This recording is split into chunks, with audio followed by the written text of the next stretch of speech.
आपको दोबारा एग्जाम देना पड़ रहा है, काउंसलिंग भी आपकी लेट होगी, आपको कॉलेज भी लेट मिलेगी। आप लोग लेट आएंगे तो आप हमारे जूनियर बन के आएंगे, तो आप भी लेट ही आएंगे। So hello everyone, my self doctor Vinay Sharma, I am BMS first proper student in Ayurveda medical college Lucknow. तो दोस्तों, आज की इस वीडियो में हम डिस्कस करने वाले हैं कि हमें ऐसे कौन कौन से डॉक्यूमेंट काउंसलिंग के टाइम पे रिक्वायर होते हैं जिससे हमें काउंसलिंग करते समय कोई भी प्रॉब्लम क्रिएट ना हो। दोस्तों, आप लोगों को पता ही होगा कि नीट 2026 एग्जाम के बाद आपको फिर सनसनी फैली होगी कि नीट 2026 कैंसिल हो गया और फिर से रिकंडक्ट कराया जाएगा, दोबारा से री नीट होने वाला है और री नीट का डेट 21 जून को रख दिया गया है। तो इसलिए मैं सोचा कि उससे पहले मैं ये वीडियो अपलोड कर दूं जिससे आप लोगों को कंफर्म रहे कि हमें कौन कौन से डॉक्यूमेंट रिक्वायरमेंट होती है, क्योंकि काउंसलिंग के टाइम पे बहुत सारा ऐसा प्रॉब्लम क्रिएट होता है जो उस टाइम पे समझ नहीं आता कि हमें कौन कौन से डॉक्यूमेंट रखने चाहिए। क्योंकि पिछले साल जब मैंने अपना काउंसलिंग बीएमएस कॉलेज में एडमिशन कराया था तो उस टाइम पे काउंसलिंग मैंने खुद से की थी, उस टाइम की कौन कौन से प्रॉब्लम थे मैं समझ सकता हूँ। तो इसलिए मैं सोचा कि आप लोगों को ये वीडियो के फॉर्म में दे दूं जिससे आप लोगों को कि कोई भी प्रॉब्लम क्रिएट ना हो। तो दोस्तों, हम डिस्कस करेंगे हमें कौन कौन से डॉक्यूमेंट की जरूरत पड़ती है। तो हम बात कर रहे थे नीट काउंसलिंग 2026 से रिलेटेड, लेकिन आपको पता होगा कि नीट रिकंडक्ट हुआ है तो सारी चीजें new admit card, new score card ही चाहिए। तो आपको ध्यान देना है कि नीट 2026 का जो पहला एग्जाम हुआ था उसके एडमिट कार्ड को आपको नहीं रखना है। आपको लेटेस्ट जो एडमिट कार्ड आएगी अभी 21 जून के पहले, अप्रॉक्स 15 जून के आसपास नीट का एडमिट कार्ड आएगा, उसके बाद उसका एग्जाम होगा एंड देन स्कोर कार्ड आएगा। तो आपको latest admit card and score card आपके पास होना चाहिए, क्योंकि इस बार इतनी सारी प्रॉब्लम क्रिएट हुई है कि जिसके वजह से आपको दोबारा एग्जाम देना पड़ रहा है, काउंसलिंग भी आपकी लेट होगी, आपको कॉलेज भी लेट मिलेगी। आप लोग लेट आएंगे तो आप हमारे जूनियर बन के आएंगे, तो आप भी लेट ही आएंगे। तो कहीं ना कहीं सारी चीज़ें लेट हो रही है, 1 महीना 1.5 महीना लेट हो जाएगा। तो आपका हो गया स्कोर कार्ड एंड साथ ही हो गया आपका एडमिट कार्ड, ये दो चीज़ें बहुत ही ज़्यादा जरूरी है। एंड नेक्स्ट आपको 10th की मार्कशीट चाहिए एंड 12th की मार्कशीट चाहिए, लेकिन इसमें से कुछ अदर बोर्ड का मार्कशीट एंड सर्टिफिकेट अलग अलग होता है।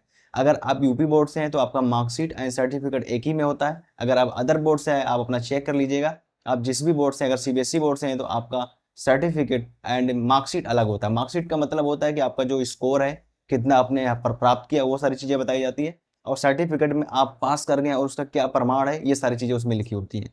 एंड नेक्स्ट हम बात करें आईडी प्रूफ में, तो आपके पास आधार कार्ड होना बहुत ही जरूरी है, साथ ही पैन कार्ड भी होना जरूरी है। एंड नेक्स्ट आपके पास पासपोर्ट साइज फोटो कॉपी होना बहुत ही जरूरी है।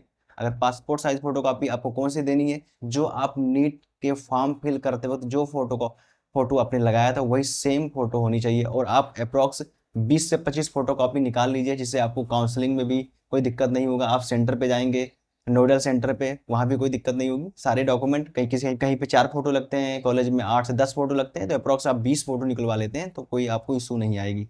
एंड नेक्स्ट बात करते हैं कैटेगरी सर्टिफिकेट। कैटेगरी सर्टिफिकेट में बहुत सारे कैटेगरी होते हैं, इसमें से SC ST OBC EWS and journal का कोई भी कास्ट सर्टिफिकेट नहीं होता है, तो उनका कोई दिक्कत नहीं। लेकिन ये जितने भी SC ST OBC and EWS category, इनका जो है 1 अप्रैल 2026 के बाद का बना होना चाहिए, ठीक है। एक इसके बाद का रहेगा, क्योंकि अगर उससे पहले का रहेगा तो वो मान्य नहीं होगी। आपको 1 अप्रैल 2026 के बाद का ही आपको डॉक्यूमेंट जरूरत पड़ेगी। एंड नेक्स्ट डॉक्यूमेंट की बात करें तो आपके पास डोमिसाइल होनी चाहिए एंड इनकम सर्टिफिकेट होनी चाहिए। अगर आपको PWD से कोई रिलेटेड इशू है तो आपके पास उस PWD का सर्टिफिकेट होना चाहिए, जिससे आपके लिए फायदेमंद होगा। एंड माइग्रेशन एंड TC होना चाहिए, दोनों में से कोई ना एक होना चाहिए। अगर आपके पास माइग्रेशन है तो ठीक है, अगर TC है तो ठीक है। अगर यूपी बोर्ड से है तो आपके पास ओनली TC होगा, माइग्रेशन नहीं होगा। करेक्टर सर्टिफिकेट की बात करें तो करेक्टर सर्टिफिकेट भी होना बहुत ही जरूरी है, क्योंकि आपके जब कॉलेज से पास आउट करते हैं तो साथ ही आपके मार्कशीट के साथ करेक्टर सर्टिफिकेट भी दे दी जाती है। और सबसे इंपॉर्टेंट डॉक्यूमेंट की बात करो तो गैप सर्टिफिकेट, आपके पास गैप सर्टिफिकेट होना चाहिए। अगर आपने 12th कुछ साल पहले की है, अगर आपने कॉलेज इस साल 2026 में लेने वाले हैं, अगर आपने 2023 में या 24 में पास आउट हुए हैं 12th, या फिर 1 साल का गैप है, अगर आपके पास जस्ट इसी साल आपने पास किया तो इसी साल कॉलेज ले रहे हैं तो आपकी गैप सर्टिफिकेट की आपको जरूरत नहीं पड़ने वाली। अगर आप लोग बीच में 1 भी साल या 2 साल 3 साल गैप करते हैं तो आपको गैप सर्टिफिकेट की जरूरत पड़ेगी। गैप सर्टिफिकेट आप अपने तहसील से बनवा सकते हैं, कोई इशू नहीं, बहुत आसानी से बन जाता है। और एक इम्पॉर्टेंट बात करें तो यहाँ पे जो मैंने करेक्टर सर्टिफिकेट की बात किया था, करेक्टर सर्टिफिकेट आप लोग कहेंगे कि अगर कोई काफ़ी साल पहले 12th पास की तो किसी का गुम हो गया होगा या फिर काफ़ी ओल्ड हो गया हो तो नहीं चलता। वो करेक्टर सर्टिफिकेट आप अपने पुलिस स्टेशन से बना सकते हैं। अगर आप फॉर्मेट चाहिए इसका तो आप मुझे कमेंट कीजिएगा, या फिर डिस्क्रिप्शन में एक काउंसलिंग का नंबर है, उस नंबर पे व्हाट्सअप करेंगे तो आपको मैं वहाँ पे भेज दूंगा। एक बार मैं दोबारा बता देता हूँ कि आपको कौन कौन से डॉक्यूमेंट रिक्वायर होंगे। तो सबसे पहले नीट का स्कोर कार्ड चाहिए, एडमिट कार्ड चाहिए, एंड मार्कशीट चाहिए। मार्कशीट में 10th और 12th दोनों की मार्कशीट चाहिए। आधार कार्ड चाहिए प्रूफ के तौर पे, एंड आपके पास पैन कार्ड भी होना चाहिए, एंड पासपोर्ट फोटो चाहिए जो आपने नीट में यूज किया है। साथ ही आपको कैटेगरी सर्टिफिकेट चाहिए, डोमिसाइल चाहिए, इनकम सर्टिफिकेट चाहिए, एंड PWD सर्टिफिकेट अगर है तो चाहिए। माइग्रेशन में TC कोई भी चल जाएगा, एंड करेक्टर सर्टिफिकेट चाहिए, एंड एक गैप सर्टिफिकेट चाहिए। आपके पास इतने सारे डॉक्यूमेंट होंगे। और इसमें से मैं बता दूं इसमें से कौन कौन से डॉक्यूमेंट आपको काउंसलिंग के टाइम पे कौन से आपको यूज करने पड़ेंगे, एंड कौन से कॉलेज में रिपोर्टिंग के टाइम पे यूज करने पड़ेंगे।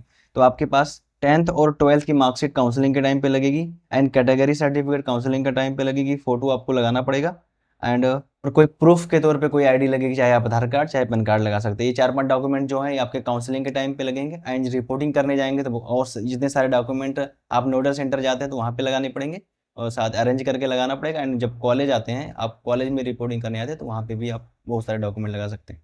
जिनको भी अगर BMS से रिलेटेड काउंसलिंग कराना है, या भी कोई भी काउंसलिंग नीट से रिलेटेड करानी है, तो ये सामने नंबर दिख रहा होगा, इस नंबर पे या फिर डिस्क्रिप्शन में एक व्हाट्सएप ग्रुप नंबर है, उस पर आप मैसेज करके मेरे खुद से मेरे टीम के द्वारा आप काउंसलिंग करा सकते हैं। कोई दिक्कत नहीं होगी। आई होप ये वीडियो आपको बहुत अच्छा लगा हो। मिलते हैं नेक्स्ट वाली वीडियो में। जय हिंद।